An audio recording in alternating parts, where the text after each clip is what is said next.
Today we're going to replace the battery terminals on a 1978 Chevy Nova.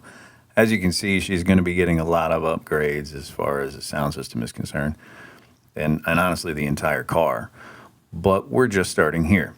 There's definitely going to be some power adders under the hood later. There's probably going to be more bump in the trunk later. So I wanted to give myself a platform that I could expand on, that I could build on. But at the same time, we can all agree there's nothing worse than you go to a car show, you go to a car meet, dudes are out there, they pop their hood, and then you see that massive jumbled knot of wires going to the positive and the negatives, and they got them all crimped together, and they got splices and all kinds of bullshit and wire nuts and shit. I hate that. Hate it. And this is a simple, cheap, effective way to fix that. So hopefully you guys enjoy and gives you guys some future options for your rides.